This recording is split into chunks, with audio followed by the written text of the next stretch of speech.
প্রেগন্যান্সির stretch mark প্রতিরোধ করার প্রাকৃতিক উপায়। Baby, I want you to know. প্রেগন্যান্সির সময় নারীর শরীরে বিভিন্ন রকম পরিবর্তন আসে, তার মধ্যে একটি পরিবর্তন হচ্ছে স্ট্রেচ মার্ক। গর্ভাবস্থায় এই ধরনের দাগ হওয়া অনিবার্য। ক্রমবর্ধমান ভ্রূণের জন্য জায়গা তৈরি করতে জরায়ু বড় হতে থাকে এবং এতে পেটের চারপাশে ত্বক প্রসারিত হয়। ত্বকের এরকম প্রসারণের ফলে ত্বকে ফাটল সৃষ্টি হওয়ার প্রবণতা দেখা যায় এবং ত্বকের কোলাজেন এই ফাটলকে পূর্ণ করতে পারে না, যার ফলে লম্বা দাগের সৃষ্টি হয়। কিন্তু এদের দৃশ্যমান হওয়ার জন্য অপেক্ষা করা এবং তারপর লেজার ট্রিটমেন্ট বা কেমিক্যাল ট্রিটমেন্টের মাধ্যমে নিরাময় করার চেয়ে প্রতিরোধ করাই সবচেয়ে ভালো। গর্ভাবস্থায় স্ট্রেচ মার্ক প্রতিরোধ করার উপায়, সহজ কয়েকটি উপায় এখানে আলোচনা করা হলো। ১. পানি। পানি শরীরকে বিষমুক্ত হতে সাহায্য করে এবং আপনার ত্বককে স্ট্রেচের চাপকে মানিয়ে নিতে সাহায্য করে। তাই গর্ভাবস্থায় অবশ্যই ৬ থেকে ৮ গ্লাস পানি পান করুন। এছাড়াও হাইড্রেটেড থাকার জন্য গ্রিন টি পান করতে পারেন। গ্রিন টি অ্যান্টিঅক্সিডেন্ট সমৃদ্ধ এবং ক্যাফেইন মুক্ত। পানি সমৃদ্ধ খাবার যেমন তরমুজ, স্ট্রবেরি, শসা ইত্যাদি খাওয়া উচিত। ২. ভিটামিন।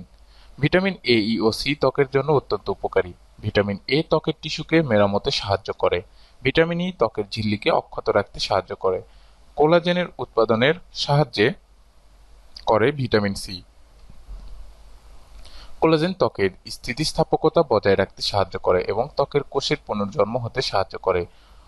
ওমেগা-3 ফ্যাটি অ্যাসিড সমৃদ্ধ খাবারও আপনার খাওয়া উচিত, কারণ এটি শুধু আপনার ত্বকের পর্দাকে স্বাস্থ্যবান করে না, বরং আপনার ত্বককে প্রাকৃতিক স্বাস্থ্যকর উজ্জ্বলতা দান করে। ৩. ম্যাসাজ ও ময়শ্চারাইজিং। গর্ভের শিশুর বেড়ে ওঠার সাথে সাথে পেটে এর চারপাশে নিচের দিকে উরুতে ও পায়ে চাপ পড়ে বলে এই জায়গাগুলোতে স্ট্রেচ মার্ক পড়ার প্রবণতা দেখা যায়।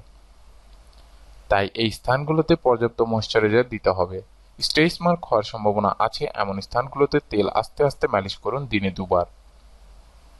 ৪. এক্সফোলিয়েট। এক্সফোলিয়েট করলে মরা চামড়া দূর হয় ও নতুন কোষ জন্মগ্রহণ করে, রক্ত চলাচল বৃদ্ধি পায় এবং স্ট্রেচ মার্ক গঠন প্রতিহত করে। বিশেষজ্ঞরা বলেন ত্বকের লম্বা দাগ এড়িয়ে যাওয়ার জন্য ময়শ্চারাইজিং এর মত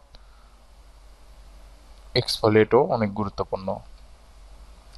গর্ভাবস্থায় এক্সফোলিয়েটের জন্য শুকনো ব্রাশ দিয়ে পা থেকে উপরের দিকে ব্রাশ করুন, তারপর গরম পানি দিয়ে গোসল করে নিন। গোসলের পরে অবশ্যই ময়শ্চারাইজার লাগান। ৫. ব্যায়াম। সাধারণত মনে করা হয় যে গর্ভবতী নারীর ব্যায়াম করা ঠিক নয় এবং তারা শুধু বিশ্রামই করবে। এটি ঠিক নয়। গর্ভবতী নারীর ব্যায়াম করা প্রয়োজনীয়। ব্যায়াম করলে অভ্যন্তরীণ জন্ম প্রক্রিয়াটি সহজ হয় এবং লেবার পেইন ম্যানেজ করতে সাহায্য করে।